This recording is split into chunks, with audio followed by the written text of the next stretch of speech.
নমস্কার বন্ধুরা, আমার রান্নাঘরে তোমাদের সবাইকে স্বাগত জানাই। আমি এখন সিম্পল একটা সন্ধ্যাবেলার স্ন্যাক্স করছি, সিম্পল চিড়া ভাজা। তো সেই জন্য একদমই সিম্পল চটপট খাবার মানে করা যায় আর খেতেও খুব ভালো লাগে।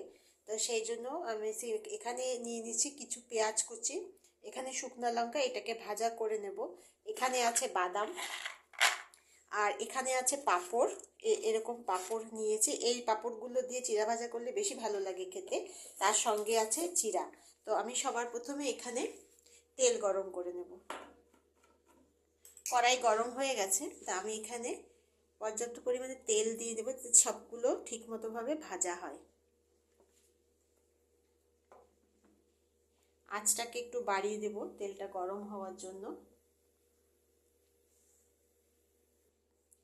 তেল আমাদের গরম হয়ে গেছে, সবার প্রথমে আমি এই শুকনো লঙ্কাগুলোকে ভাজা করে নেব।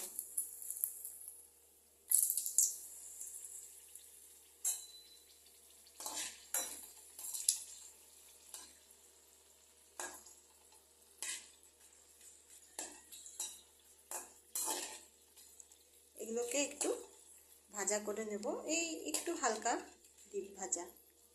বাস হয়ে গেছে আমার শুকনো লঙ্কা ভাজা। আমি শুকনো লঙ্কাগুলোকে এখন উঠিয়ে নেব।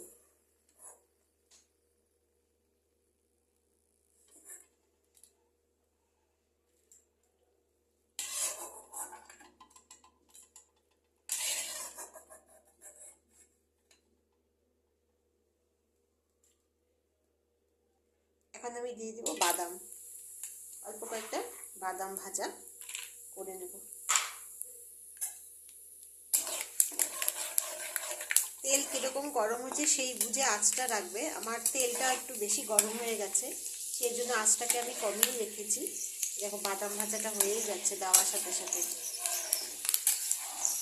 এটা সন্ধ্যাবেলা হঠাৎ করে কি খাবো তখন হঠাৎ করে এই স্ন্যাক্সটা তোমরা বানাতে পারো, খুবই ইজি আর খেতে খুবই ভালো লাগে।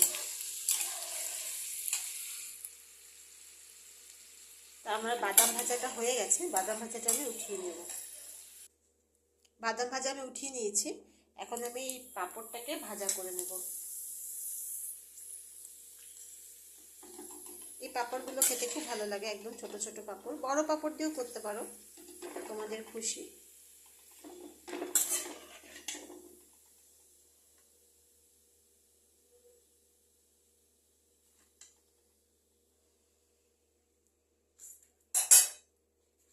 দুটো মতো পাঁপড় আমি ভেজে নেব।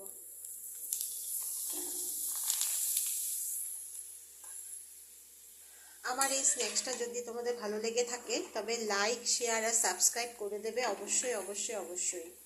চিড়া ভাজা তোমরা যদি আরও অন্য ধরনের কিছু বানাতে জানো তো আমাকে রেসিপিটা পাঠাবে, কমেন্টে জানাবে এইটা কেমন লাগলো, আর রেসিপিটা আমাকে পাঠাবে, আমি ওটা নিশ্চয়ই বানাবো আর শেয়ার করব। পাঁপড় ভাজা হয়ে গেছে, এখন আমি ভাজা করে নেব চিড়া।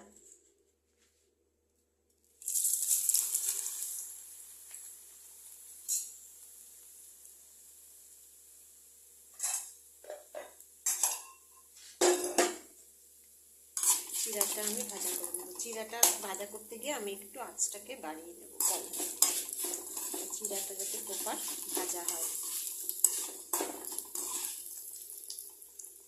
চিড়া ভাজা হয়ে গেছে, তেলটা গরম ছিলই, এর জন্য চিড়া ভাজাটাও হয়ে গেছে।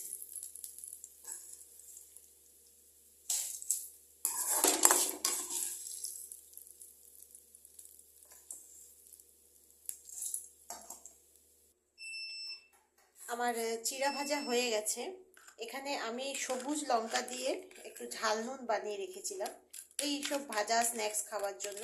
তো এখানে এটা যে সবুজ লঙ্কা দিয়ে এই যে ঝাল নুন বানিয়ে রেখেছিলাম, তো ওটা আমি এখানে অল্প করে দিয়ে দেব, বেশি দেবো না, চিড়াতে বেশি দরকার পড়ে না।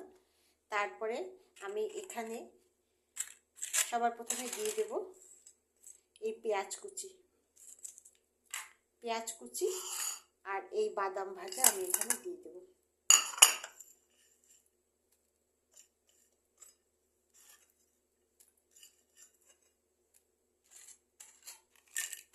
তারপরে এই পাঁপড়গুলোকে হাত দিয়ে এইভাবে ভেঙে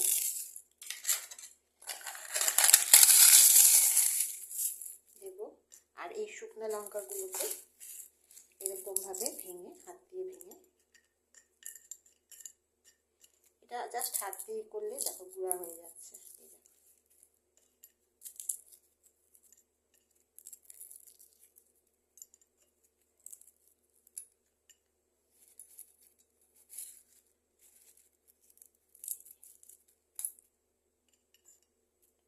এখন এটাকে হাত দিয়েও মাখতে পারো, চামচ দিয়ে মাখতে পারো। আমি হাতটা লাগিয়েছি সেই জন্য এটা দিয়ে আমি মাখলাম।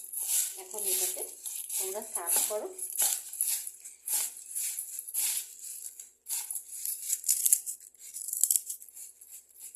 এটার মধ্যে চাইলে মটরশুঁটিও দিতে পারো, একটু ভাজা করে দেবে তাহলে বেশি ভালো লাগবে। ব্যাস আমার তৈরি চাকুম চুকুম চিড়া ভাজা।